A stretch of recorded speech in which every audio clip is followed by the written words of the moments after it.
This was my dream, and this is my patient snackaroo. Oh, hey, didn't see there.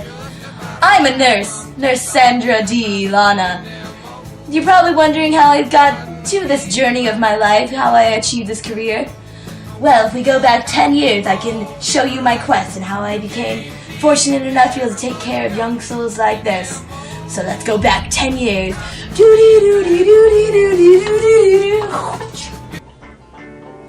Since I was a child, I knew all I wanted to do with my life was help people. Oh, you again.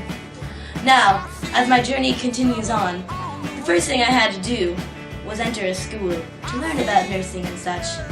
So I attended a regular college, as long as it had a nursing degree available. I took the first 2 years of regular basic education, next 2 years at a nursing school, learning the finest about nursing. Starting college today, starting my nursing education this way. Sup, teach?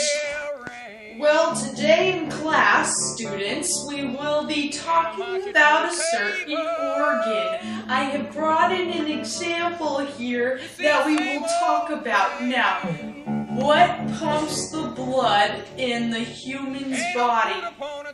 Oh, what you say? Did you call me? Yes, I did. Would it be a heart? Ding, ding! Congratulations! My nursing education has begun! So after graduating college, I received my bachelor's degree in nursing. And if I so desired, I could have moved on and achieved more education to achieve my master's degree, which would lead me to even more nursing opportunities and a higher salary. But I realized with my bachelor's degree, that was enough, and I had plenty of nursing opportunities, and I didn't need to be a trillionaire. So I decided to end there and begin my life as a banjo-playing nurse.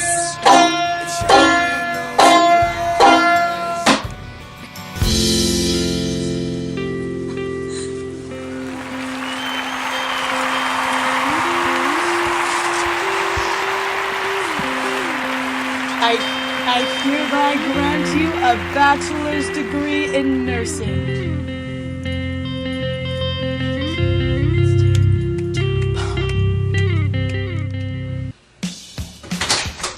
So then began my career as an RN, registered nurse, making around $40,000, $60,000 a year.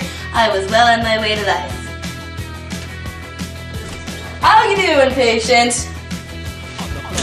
You taking those pills, Bill? Oh, good to you. How's your heart, Rodney? Oh, yes, you. Looking good, Jonathan. Dr. Solano, you working on Tammy? Oh, good.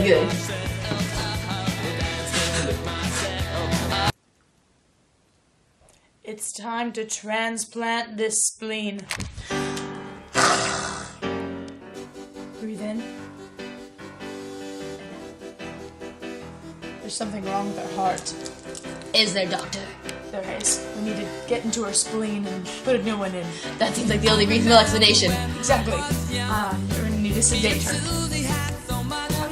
How do I do that? You're going to inject that into the artery right there. Which artery would this be? I will hold it with this tightly.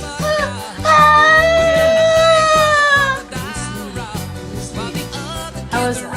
I believe I learned something valuable. You were very successful. We are a team. Sedating high five. Thank you, Dr. Teacher Duba. Now, I'm going to scalpel.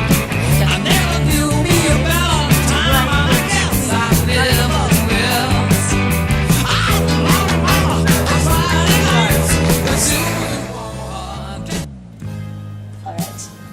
So, as I continued my research in hopes of becoming a nurse, I did lots of research on the internet to get more info. I interviewed a nurse Browning and a nurse Morenz, and that is where I found out how there's such a shortage of nurses these days. Because there's always going to be a need for healthcare, and there's always sick people, people not doing well, people coughing up their lungs, people just, their hearts giving out and all that such. So that we're just always going to need nurses. But there are not enough nurses attending nursing schools, not enough in the world to take care of all these sicklings. So it is actually that makes it a tad easier to get a job because there is such a high demand for nurses, and which also creates a higher price for nurses because they're going to want to attract more people to becoming nurses, right? Yeah, that in demand. Yeah. So more benefits include having all my health insurance paid, and just a lot of health expenses are just a lot better. And I also can choose to be part-time or full-time, so that if and when I have my own family to myself, I can take care of them as a mother. Because then I can be a mother/nurse, and life will be good. And so that was my journey and how I became a nurse. Because of my entrepreneurship, I was able to go into practice myself, work as hard as I could to achieve my dreams of becoming a nurse, and expand, my brain. Yes, I save lives. Duty calls!